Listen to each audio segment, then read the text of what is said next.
The summer movie season was in full swing in early July, with the release of box office juggernaut Forrest Gump on the 1st, though it didn't quite manage to displace Disney's Lion King as the top-grossing film of the year.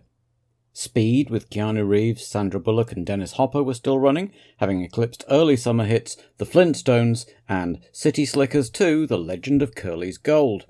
Also released over the summer were Arnold Schwarzenegger spy comedy True Lies, Jim Carrey vehicle The Mask, Tom Clancy adaptation Clear and Present Danger, comedy Airheads with Brendan Fraser, Steve Buscemi and Adam Sandler, and Oliver Stone's Natural Born Killers. But the surprise hit of the summer was British rom-com 4 Weddings and a Funeral, shot in 6 weeks on a budget of just £3 million, which catapulted its lead actor Hugh Grant to Hollywood stardom, while doing no harm at all to the careers of co-stars Kristen Scott Thomas, Simon Callow, John Hannah and James Fleet. The tie-in single Wet Wet Wet's cover of The Troggs' Love Is All Around remained at number 1 in the UK for 15 weeks, before being withdrawn from sale by the Wets themselves 1 week before it would have broken Bryan Adams' record from 3 years earlier.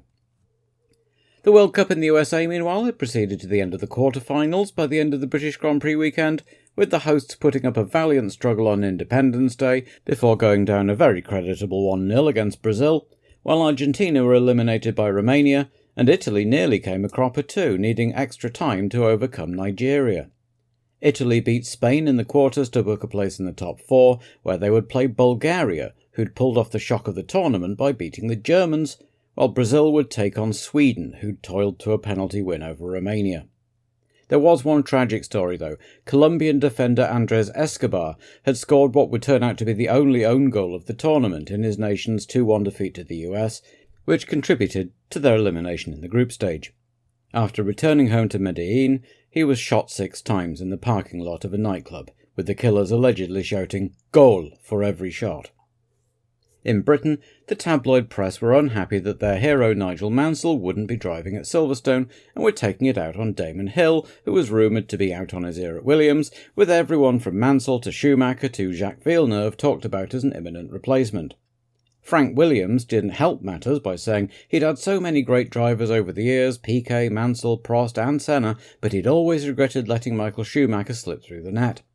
Hill, normally quiet and reserved, was getting a bit fed up of it, and gave an interview setting out his case as a serious contender, which endeared him to the specialist motoring press, even as it put the tabloid hacks' backs up even further. Whatever Hill's qualities as a driver and team leader, he had a mountain to climb in the championship, with 37 points to Schumacher's 66, but if there was one thing the British press seemed to be keener on than demolishing Hill, it was accusing Benetton and Schumacher of cheating. Damon Hill actually buttonholed Schumacher in the paddock to ask about the launch control rumours, but the German's command of English seemed suddenly to be lacking. There had been some amendments to Silverstone on the recommendations of the GPDA, with Stowe remodelled to be a bit straighter, Abbey turned into a slow chicane, and Priory moved forward a bit to accommodate a wider sand trap, and the drivers were broadly of the opinion that they'd actually improved the circuit, but in Monza things were proving more problematic, as widening the runoff areas would involve cutting down some historic mature trees in the Royal Park, which, needless to say, was not a popular idea in some quarters. Mario Piccinini, head of the Sporting Commission of the Automobile Club of Italy, CSAI, declared that the Italian Grand Prix would have to be cancelled for 1994 and then resigned, with the president of the parent body taking the matter to Italian Prime Minister and President of the Automobile Club, Silvio Berlusconi. Ferrari, for their part, had confirmed an extension of Gerhard Berger's contract into 1995, and it was expected that Alesi would also soon sign up, but Benetton were still looking for a second driver to replace the still unfit Leto and the quick but erratic Verstappen. Johnny Herbert, by now totally disillusioned with Lotus, was rumoured to be a strong favourite. No sign, though, of the promised announcement of Benetton Renault for 1995 or of a new supplier for Ligier. Ferrari had an all-new titanium gearbox, saving 8 kilos, with a new Evolution engine available for practice and qualifying, while the rear suspension had also been tweaked. Alan Jenkins had put a new diffuser on the footwork to improve road holding, Tyrrell had a new hydraulic clutch, and Pacific finally joined the Bargeboard Club. Friday started badly for Hill, who went off at Beckett's on his outlap in the morning warm-up after his suspension mounts hadn't been secured properly. Hill steamed back to the pits and tore a strip off Patrick Head, who was deeply confused because he'd literally just walked in the door. Hill was fourth after Friday qualifying, behind Schumacher and the Ferraris, but Saturday saw a cracking battle for pole as Hill dug deep, while the Ferrari's new engines kept them in the conversation too. Hill set a yardstick early with Berger just 200ths off, but while the Austrian clipped the pit wall and ruined his last lap, Schumacher went out late, and it was close, but his best lap was just 0.003 of a second slower, and Hill had the pole. So, it was Hill and Schumacher on the front row, with Berger third, then half a second back to a lazy in fourth. Hakkinen was a good fifth, but a full 1.3 seconds off pole, alongside Barrichello, with Coulthard seventh after struggling to set up his car right. Katayama had been running well in the top 10 all weekend and was an excellent eighth, with Brundle ninth, alongside Verstappen, who'd been erratic as usual. Blundell with gearbox issues and Irvine, trying too hard and getting ragged by his own admission, down in 12th, while the Saubers were dropping off 13th and 18th. Panis did well in Bernard's Ligier after his own broke, while Eric himself then broke a wing mount and couldn't do better than 23rd. The footwork seemed to behave differently every time they went out, while the Loti behaved exactly the same, no grip, whatever setup Johnny and Alex tried. The Pacifics were getting closer to the back, and Gasho might have done better if his gearbox hadn't packed up, but as usual, they were the odd ones out as the back row was painted purple and black. Whatever the press were saying, Sunday saw almost Mansellian levels of flag-waving fans packing into the stands to cheer Hill and boo Schumacher with equal enthusiasm. They also showed vocal support for Princess Diana and the boys, who visited the grid as usual, just a couple of weeks after her husband had given a notorious interview to ITV in which he'd admitted to committing adultery after he felt the marriage had irretrievably broken down back in 1986. Coulthard sorted out whatever was wrong with his car to top Sunday's warm-up times, with Hill and Schumacher barely a cigarette paper apart, second and third, and then they all headed for the grid, Verstappen in the spare Benetton after springing a water leak in his own. Zanardi's Mugen with only fire on 9 cylinders, so he was dragged back to start from the pits, and off they went for the parade lap. Schumacher made a practice start and in a cloud of tyre smoke overtook Hill and shot off into the distance. With the helicopter camera giving a broad overview of the circuit, it missed Schumacher giving the place back to Hill, but when they found him again once more, he shot past, only to slow down and allow Damon to pass under the bridge, then almost come to a stop and hold up the Ferraris. But as they lined up to take the start, arms were waved further back as Coulthard stalled, so the start was aborted, a lap chopped off the race distance, and David would have to start from the back. Off they went for a second formation lap once the Williams team had got the number 2 car running again, and once again Schumacher put himself in front of Hill. Irvine's Hart engine couldn't take the drama, and the Ulsterman wouldn't be making the start, and by the time they got round to the grid, Schumacher had graciously let Damon go back ahead again so they could have another go at starting. As they lined up, Martin Brundle's McLaren seemed to be smoking ominously behind Coulthard's empty grid slot, but the green flag was waved, so off they went. When the lights went green, it was a fired-up Hill who got the best start, as Brundle's engine emitted a sheet of flame and declared itself done for the day. As the rest headed off round lap 1, Hill led Schumacher, then Berger, while Barrichello had got ahead of a lazy, and Verstappen had benefited from the absence of the 2 Brits ahead of him to get a flyer, and overtaken Hakkinen for 6th for good measure, while Frentzen and Morbidelli had also both made superb starts to go up to 9th and 10th respectively. A feisty Katayama also had a look at Hakkinen as they went round Stowe, but no dice. Schumacher was sticking to Hill as they both left Berger behind in the initial laps, the Ferrari running heavier on fuel and with its older engine, while Coulthard was making his way back up the field, 14th by lap 4 and 12th by lap 5. That was when Zanardi's engine gave up for good, and by then Berger was already 11 seconds behind the leaders and dropping back at a rate of 3 seconds a lap. Coulthard motored up to the back of the next pack, getting past Panis and onto Blundell's tail, while Hill had now caught up to the first of the back markers in the shape of Jean-Marc Gounon, with Brabham just ahead. But while all this was happening, the stewards had decided to impose a 5-second penalty on Michael Schumacher for his antics in the warm-up lap, but hadn't communicated very well with the Benetton pit, who knew neither why the penalty had been imposed or what they were supposed to do about it. Was it a 5-second stop-go, or would it be added on at the end? A posse of Briatore, Walkinshaw, Braun and Villadel Pratt headed up to race control to ask what on earth was going on.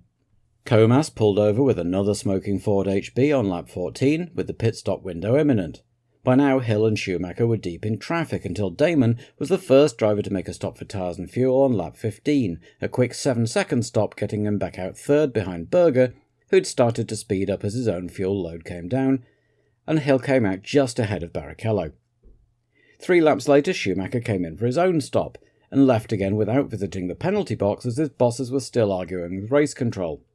Despite his stop being slightly slower, Schumacher was able to rejoin ahead of Hill, who'd been held up in traffic.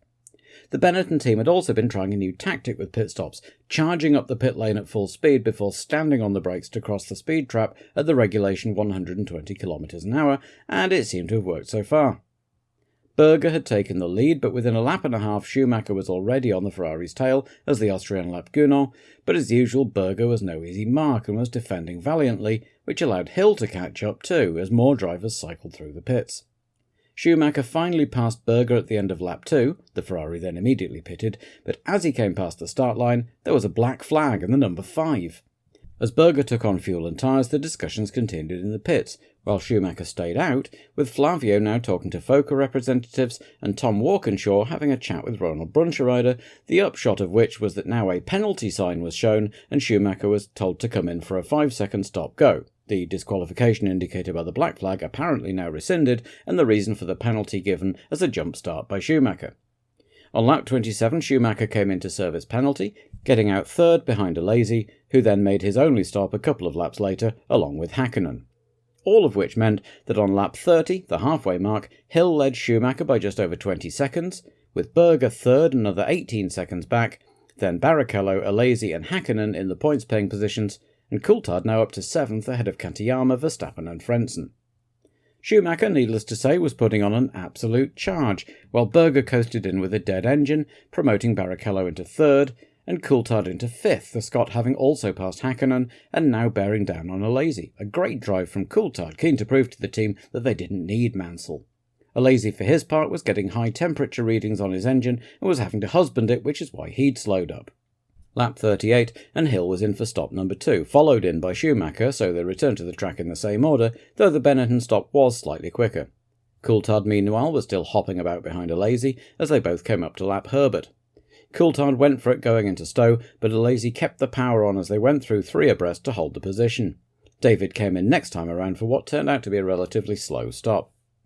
Schumacher, meanwhile, had got the gap down to about 17 seconds, but was now finding his car sticking in gear at inconvenient moments, but Barrichello was unable to capitalise as he came in from 3rd on lap 42, rejoining behind both Alesi and Häkkinen, which wasn't quite what he had had in mind, as they had both made their one and only stop.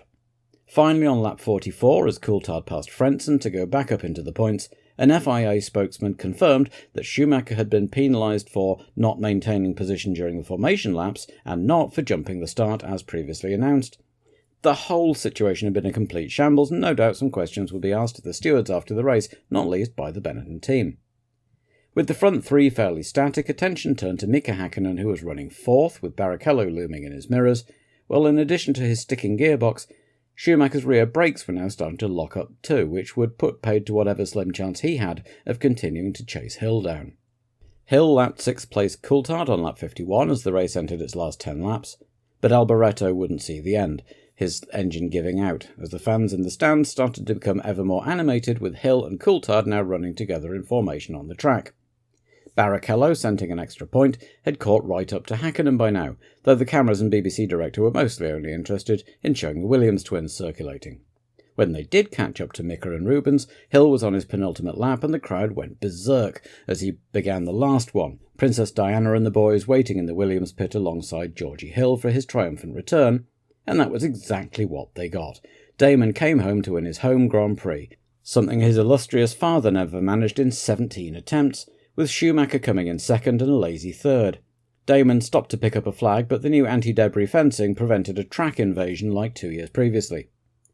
As Häkkinen and Barrichello raced for the finish, the Brazilian dived inside at Luffield, but hit the McLaren and sent it spinning into the gravel and knocking his own front left wheel askew. Thinking there was one more lap to go, Barrichello then peeled into the pit lane instead of wobbling across the line, while Häkkinen had kept his motor running and was pushed back on to take the finish himself.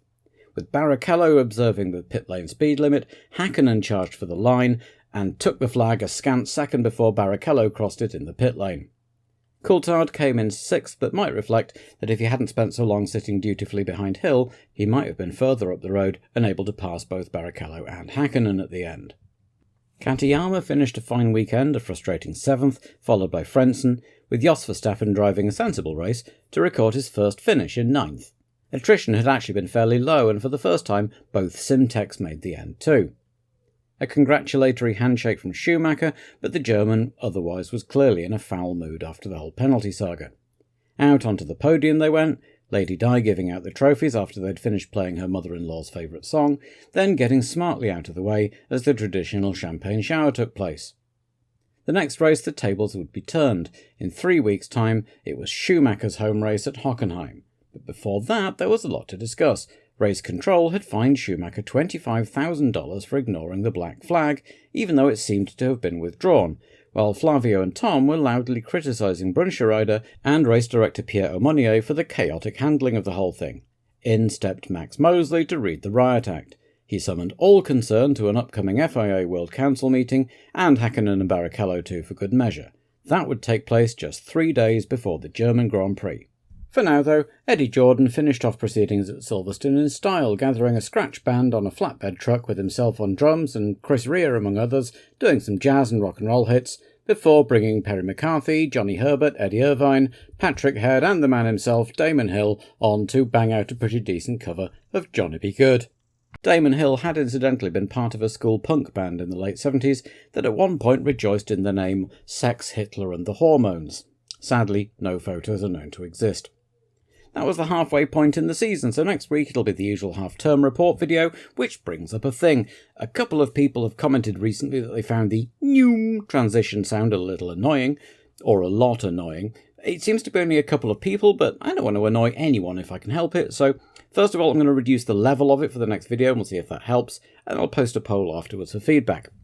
And then I'll be off on my holes, so rather than cracking straight on with Hockenheim, the following 2 weeks after that will be my mystery 3,000 subscriber special, which I hope you'll enjoy.